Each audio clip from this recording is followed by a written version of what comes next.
Welcome to the Omen Comics Podcast, where we talk about everything from writing comics to the philosophies held within them.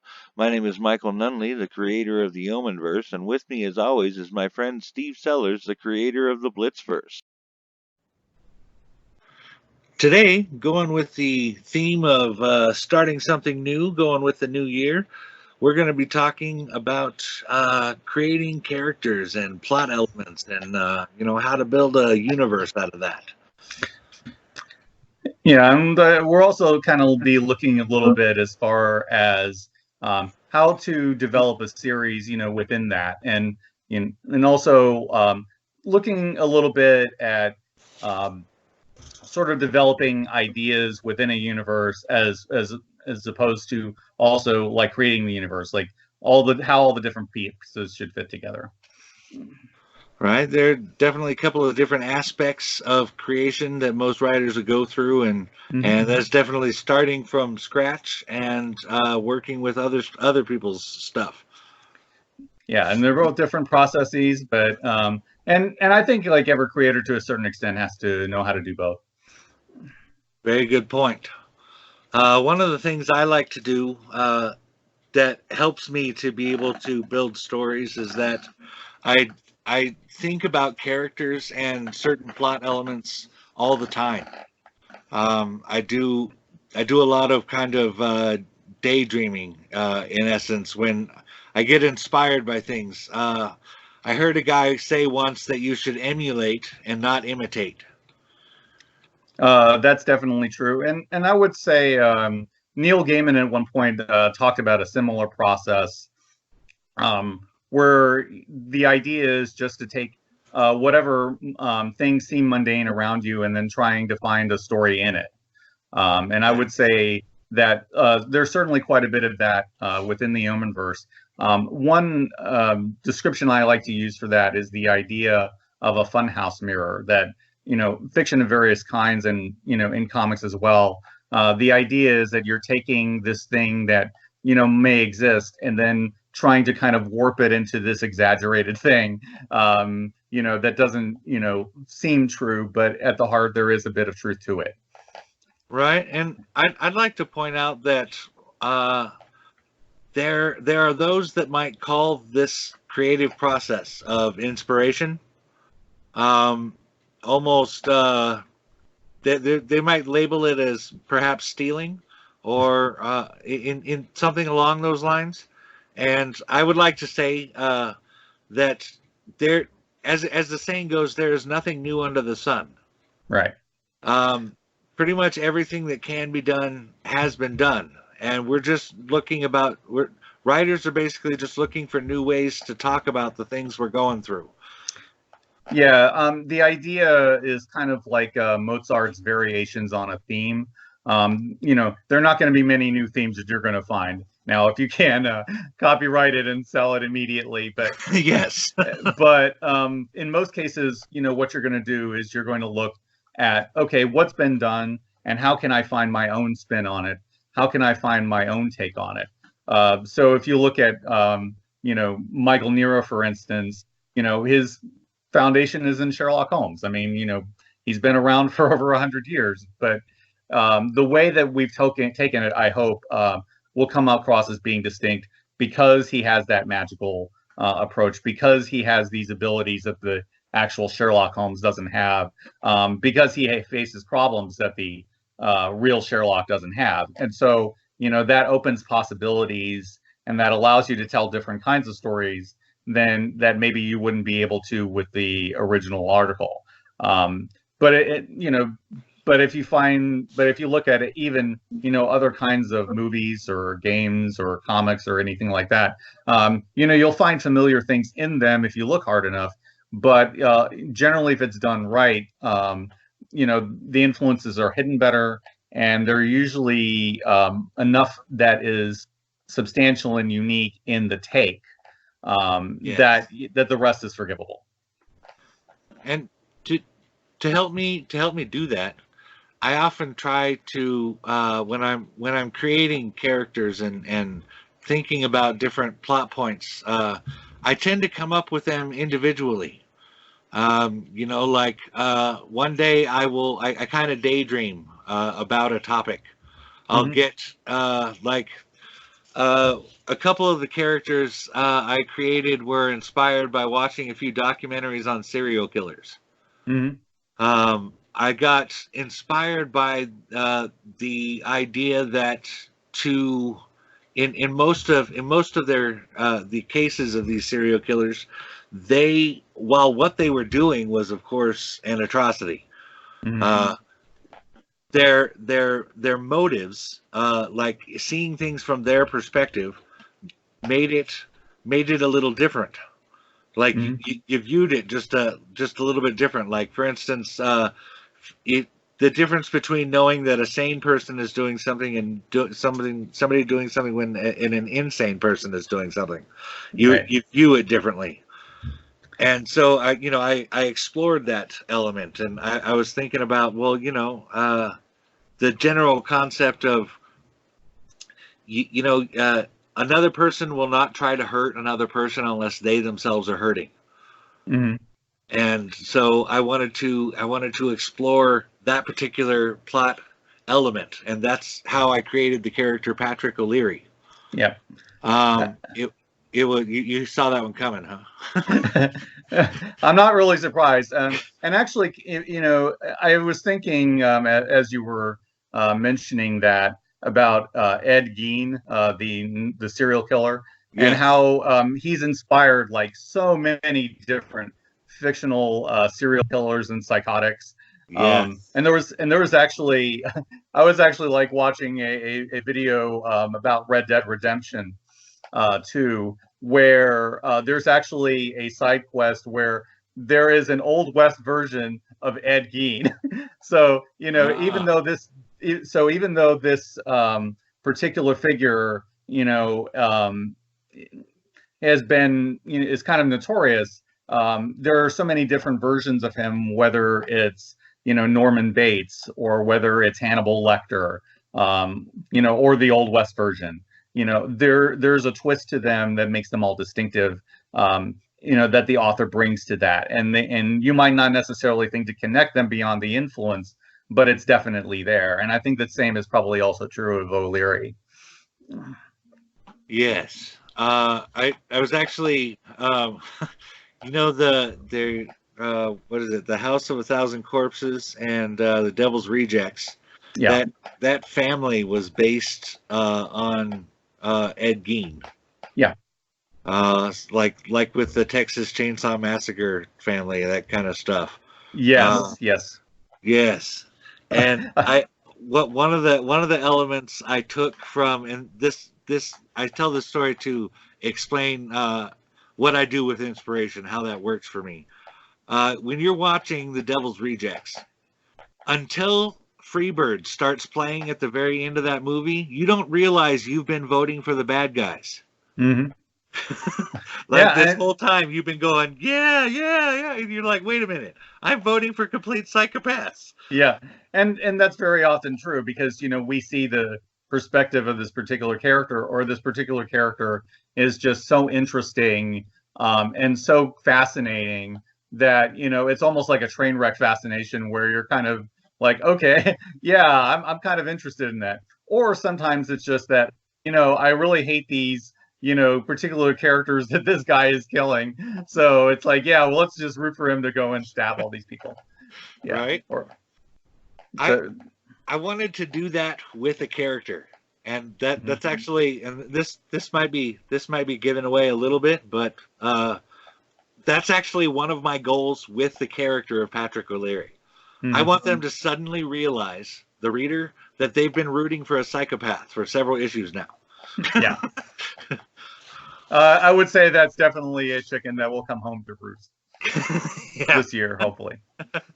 Yes, yes, but it is important. It is important that for as far as getting these characters and plot points, you do want them to be distinctive, and you do want to make a lot of them, but in a very loose fashion, Mhm. because when you get inspired for a story, you need to be able to put characters that you've already thought of. You need to have these already in your arsenal.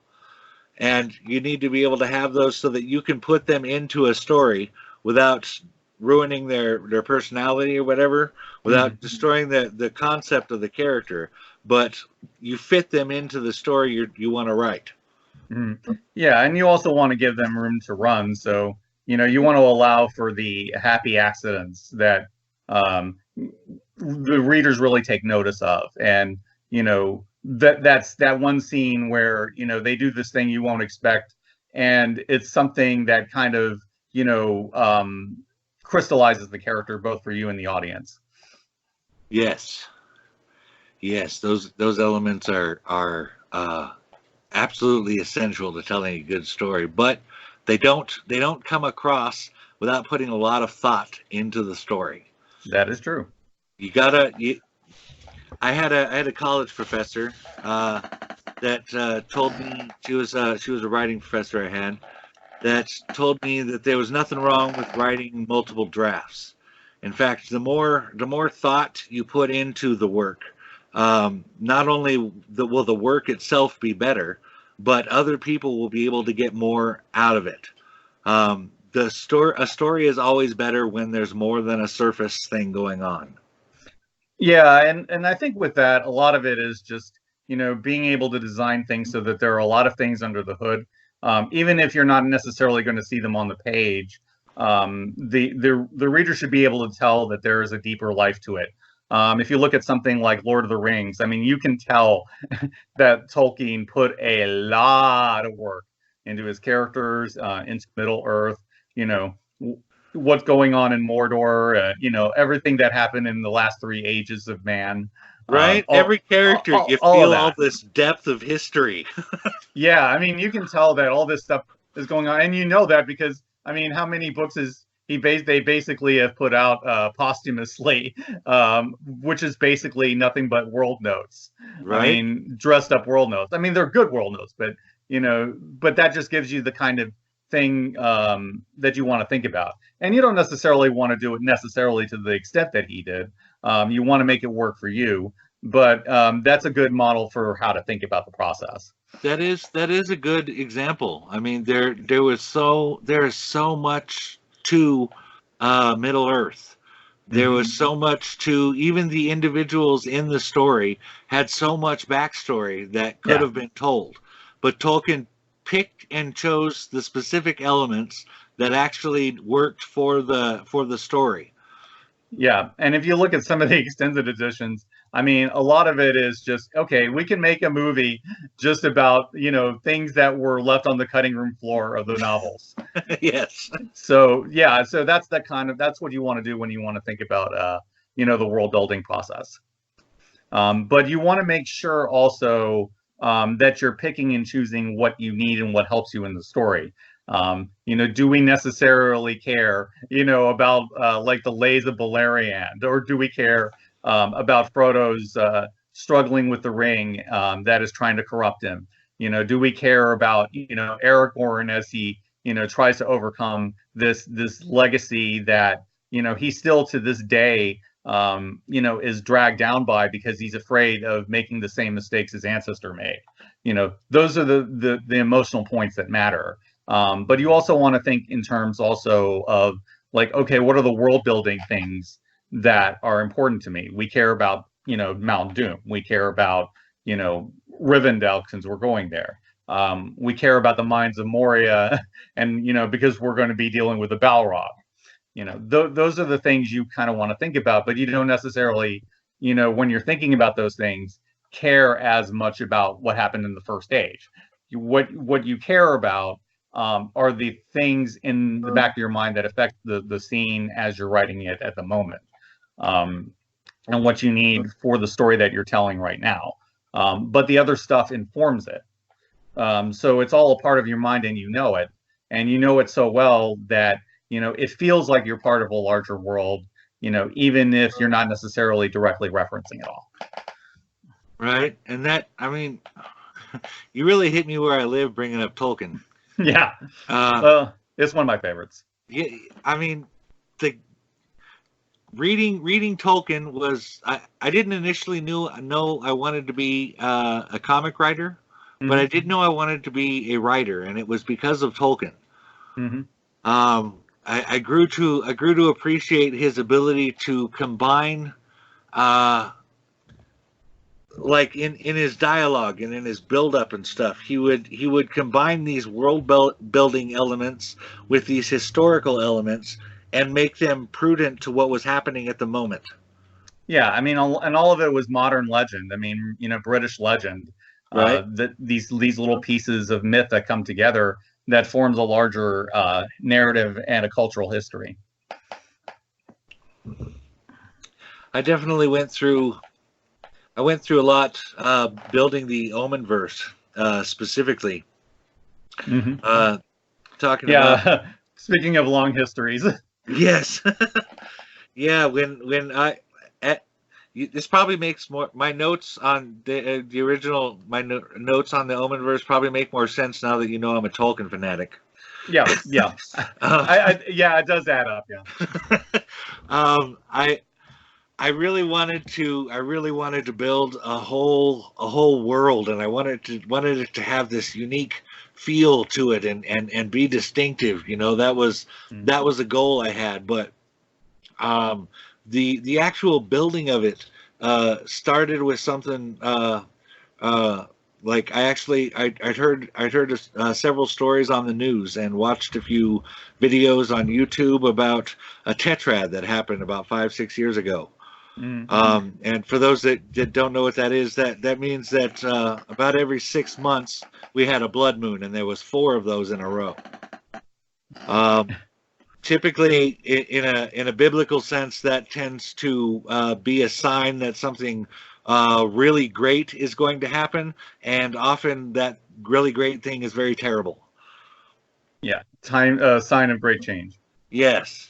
And so I was thinking about, you know, a lot of the videos were talking about how this tetrad was a sign of the apocalypse and how the end was coming. And I wanted to, you know, as a quote from one of my favorite movies, turn it up to 11. And Yeah. that's what I did with the Tetrad Omega storyline.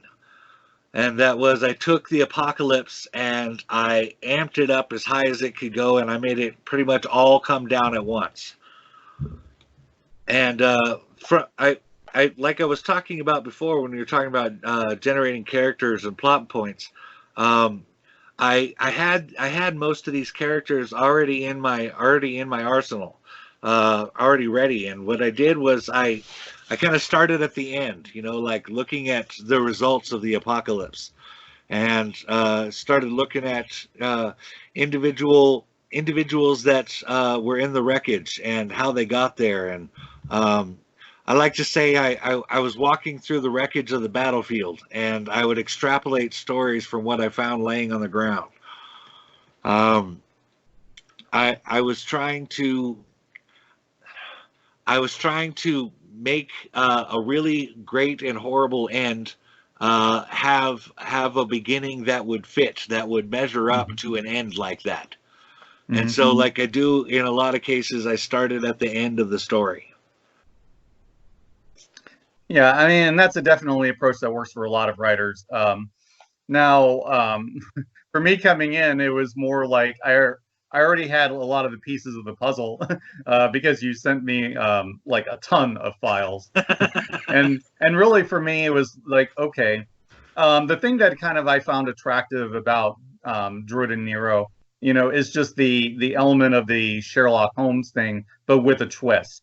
The idea that there's the more mystical element, but also that his partner is not like a doctor, but basically a god, and just this idea of, okay, how would these two interact in all of this? But also, I was really attracted to Nero in the sense that, okay, here you have this brilliant guy who is fundamentally anarchic in many ways, but has this deep-seated need for things to make sense.